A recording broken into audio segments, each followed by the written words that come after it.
Hi everybody, this is JJ for Frontline's Star Wars Forcecast. I'm going to do some Outer Rim recon for you guys today. I'll be talking about some Star Wars Saga news, some Rogue One details, some Rebels news, and my experiences at TCL Chinese Theater seeing The Force Awakens in IMAX Laser. It was awesome.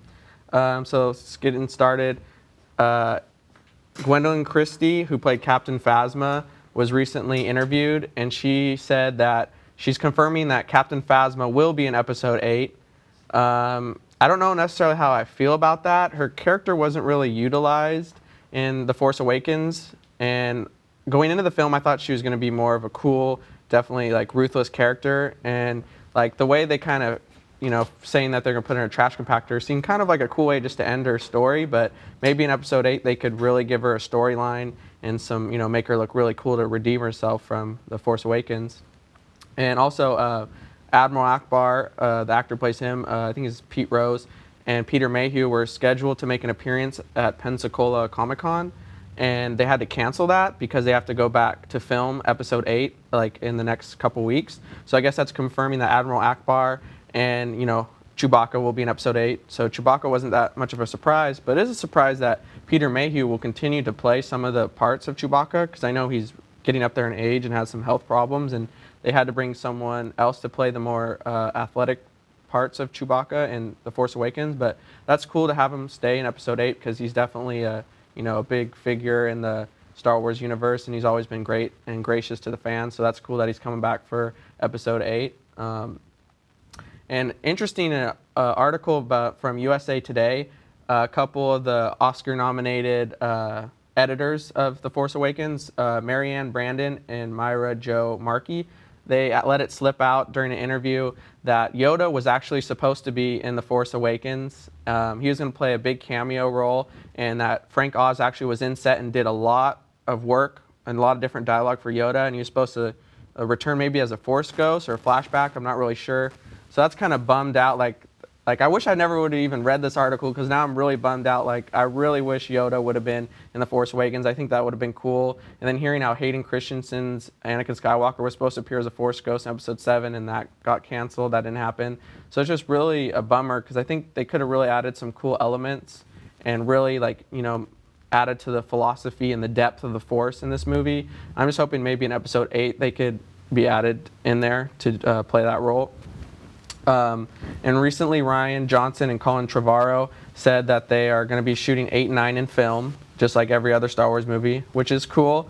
I've heard that there isn't really that much difference between shooting on film and digital as far as the look to the audience, but I definitely think it's good to keep that continuity, because that's the one thing with 3 different directors doing these 3 sequels, that they're going to have their own artistic flair and styles, but definitely I want to see continuity.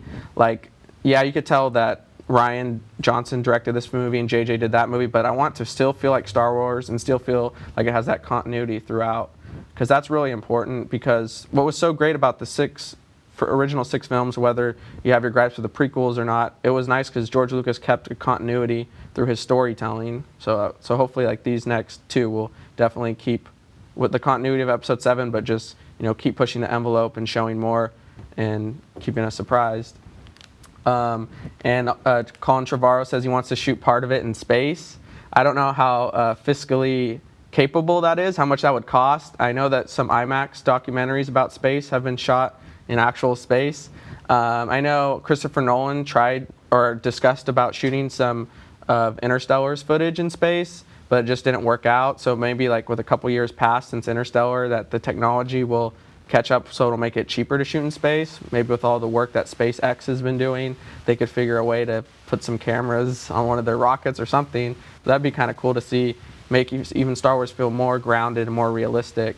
But before I go into talking about Rogue One, I went down to Hollywood and saw The Force Awakens on the IMAX laser projection at the TCL Chinese Grauman Theater, and it was just a total great experience being down there, seeing the footprints of Steven Spielberg, George Lucas, C-3PO, R2-D2, and David Prowse, who played Vader, and then Harrison Ford's footprints and handprints. Just putting my feet and my hands in those handprints, it was just chilling experience. And then IMAX laser definitely lives up to the hype. It is by far and away better than regular movies, and definitely better than regular IMAX.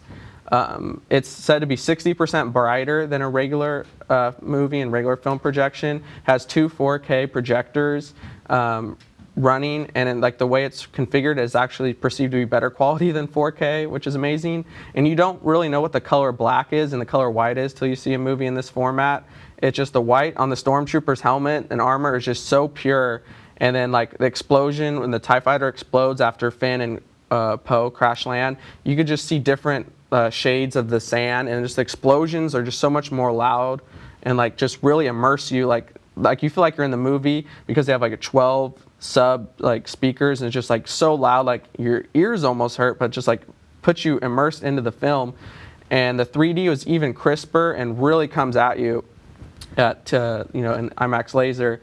And it's just like they only have I think 5 to 7 theaters around the world that has IMAX laser, and then the TCL Chinese theater is the 3rd largest screen in the world. And so it was just amazing seeing it on that. I think the screen's about 90 feet tall, so it was just a great experience.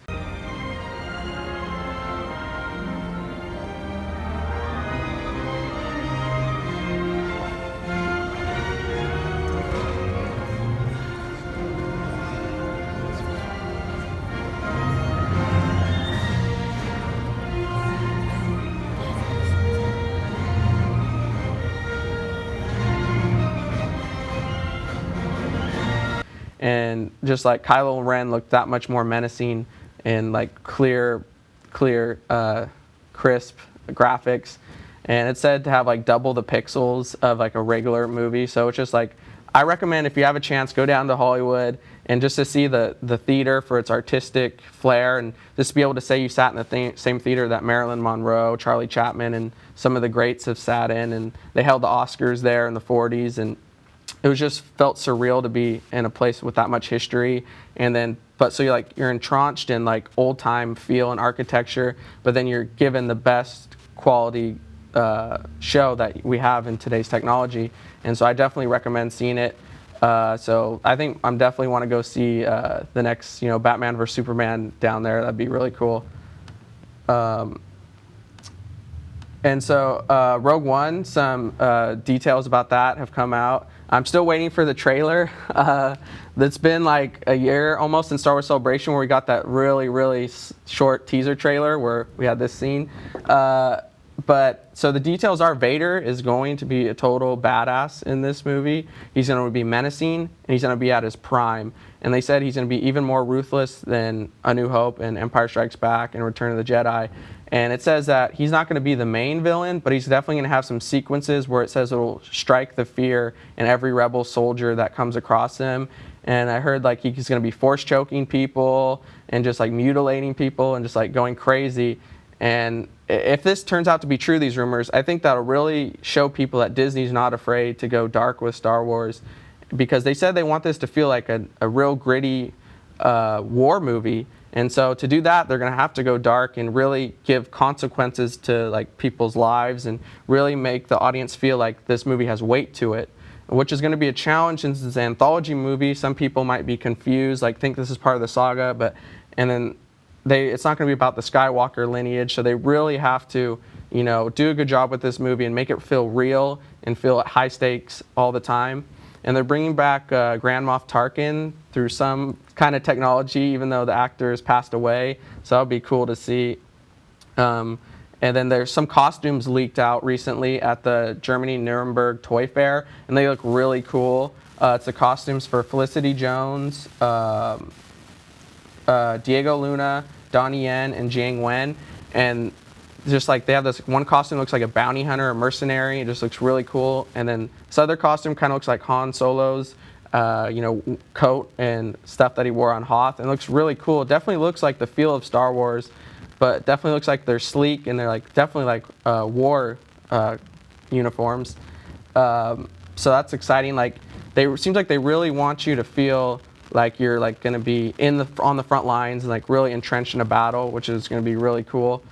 Now I don't expect that Rogue One to be maybe as critically or as financially successful as The Force Awakens, but I'm hoping it could really be a good film to get these anthology movies, so a good strong base to move forward. Because Bob Iger recently came out that they're kind of putting the Boba Fett movie and the Kenobi anthology movie on hold. And right now there's only 4 in production: Rogue One, Episode 8, Episode 9, and the Han Solo anthology movie. So if Rogue One knocks it out of the park, I think that will give them confidence in really being able to tell any story from the Star Wars saga, because there's so much to be told. The Old Republic, Yoda, maybe Yoda's origin, other great characters' origin movies, and just like way out past Episode 8, 9. So like there's the Star Wars universe is just so huge and encapsulates so many great characters and stories that I hope that Rogue One is that epic where it just gives them the confidence to go anywhere they want in this great universe. But interesting, going back to the Toy Fair in Nuremberg, Germany, they had up that they're releasing Slave One as part of their toy package for Rogue One, which, as we all know, that's Boba Fett's ship, Slave One. You can't miss it. You could see it on their PowerPoint that they showed. And so that makes me think that Boba Fett will be in Rogue One. And I think that would be really cool if they did like him not be a main point of the film, but like a step up from a cameo. That would be really cool. Like I would get chills to see Slave One just swoop in out of the stars and just make a landing on whatever planet they're on, and that would just be so sick. And I'm really ready for this trailer just to hear like Vader's breathing, and James Earl Jones is back to do Vader, which is gonna be awesome. So I'm just ready to start getting some more information on Rogue One because we're less than a year away from it. So Bob Iger, to go back to what Bob Iger said, even though there's only 4 movies in production right now, he says that Star Wars has the longevity to run for many, many, many years, which is cool because, like I said, the universe is so big and there's a lot of stories to be told. And I really hope they go to the route that Marvel has with Daredevil and Jessica Jones and gives a Star Wars series to Netflix, because there's just some stories that that could be told like through the TV medium that I think would be really cool and show something really dark, maybe like they were going to do with the Star Wars Underworld, or go to the Old Republic, which would be really cool, and so show maybe the lost tribes of the Sith, or the Sith and Jedi War, show Revan. There's just so many stories to be told.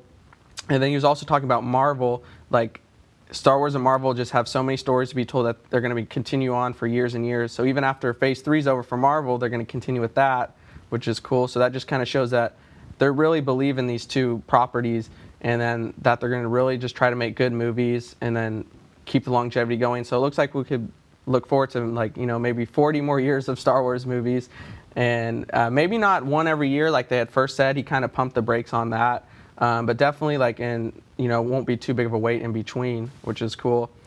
And so just to recap, also we have some Rebels Season 3 news. There's a rumor from MakingStarWars.net that there will be a little more legends that will be canon now. They said they're bringing in Grand Admiral Thrawn, which is totally epic. I love Timothy Zahn's Heir to the Empire series. It was my second favorite of the trilogy in the EU books, and I really love that in this Rebels trailer that Ahsoka said there's always a little truth to Legends, and that makes me so happy that they're not afraid to pick out some of these great stories from Legends and use them and ground them into the new canon, because Grand Admiral Thrawn was a tactical genius. He was ruthless, and he was just so smart without having the Force. And it'll be interesting to see, because he'll be a lot younger than he was in the Heir to the Empire books, so will he be as smart and as tactically of a genius, or will they have him go through some growing pains? I think he's definitely going to be a menacing figure and definitely deal some heavy blows to the Ghost crew and their new resistance that they're building, their new rebellion. And I definitely think he'll be a formidable enemy. And it's kind of cool, that they just don't have Inquisitors after him every week, that they're going to have a tactical genius going after him, which could show which makes me think they'll show more space battles. And I've always been a fan of showing a really well orchestrated space battle fight with definitely maybe they could bring in Admiral Akbar, doing some game planning against the great Grand Admiral Thrawn, or some other person on the side of the rebels to do some try to outmaneuver Thrawn, and then Thrawn just crushes them or does some crazy tactic that they can't even see coming. And he's just such a cool character because he always seems 5 moves ahead, and he's very cool at calculating, and he doesn't do anything without a purpose. Like, he just doesn't kill people just to kill people, like Vader would kind of do sometimes when he got mad. He would just definitely have a plan of everything he did, and I'm definitely pumped to see him on, Rebels. And I think him being a, blue and being a chiss, like, the Rebels is a great medium to show at, because it'd be hard to do CGI and put him, in the real, movies. I think the Rebels is a good place and a good home for him to grow and really show that all the dimensions to his character. So that was a great rumor that I saw. I really hope it's true. And then I think they asked Dave Filoni, the creator of Rebels, and he didn't really say yes or no, but he kind of alluded to that a lot of Legend stuff, or some Legend stuff, will be showing up in Rebels, which I think is really cool, because there's definitely some great stories to tell in Legends, and I don't think they should be afraid to go to those veins and use the great resources that all, like Timothy Zahn and James Luciano and Drew Karpyshyn wrote these great stories, and just don't be afraid to draw from them. And so I think that'll be really cool to see. And so, hopefully we'll get some more Rogue One details soon, and I'm sure Episode 8 will have some more details floating around. So don't forget to check back at our Star Wars Frontline Forcecast channel, and it's JJ signing out. May the Force be with you.